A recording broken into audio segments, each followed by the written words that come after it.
ராஜா வணக்கம்.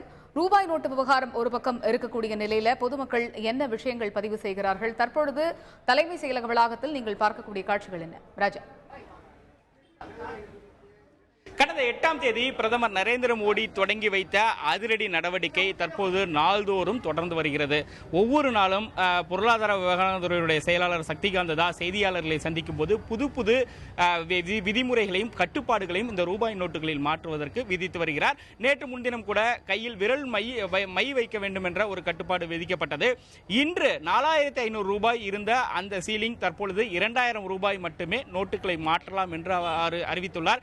இது குறித்து மேலும் மத்திய அரசு ஊழியர்கள் 10,000 ரூபாய், சிபிரி ஊழியர்கள் 10,000 ரூபாய் முன்பணமாக பெற்றுக்கொள்ளலாம் என்ற ஒரு அறிவிப்பையும் வெளியிட்டுள்ளார். திருமணத்திற்கான செலவு 2,50,000 ரூபாய் வரை மணமக்கள் தங்களுடைய அக்கௌண்டில் இருந்து வங்கி கணக்கில் இருந்து பெற்றுக்கொள்ளலாம் என்ற அறிவிப்பையும் வெளியிட்டுள்ளார். தற்சமயம் 4,500 ரூபாய் என்பது 2,000 ரூபாயாக குறைக்கப்பட்டுள்ளது.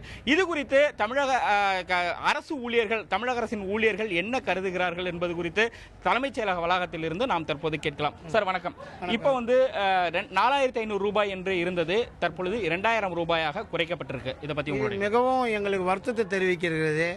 ஒவ்வொருவரும் 2,000 ரூபாய்னு கொடுத்தா நாங்கள் எந்த இடத்துல போய் எந்த பொருளும் வாங்க முடியல. ஆனால் 10,000 மத்திய அரசு நீங்கள் கொடுத்துட்டீங்க, அதே மாதிரி மாநில அரசுக்கும் சேர்த்து கொடுக்கணும்னு சொல்லி மத்திய அரசு ஒரு ஆர்டர் போட்டால் எல்லாருக்கும் ஒரு சௌகரியமாக இருக்கும்.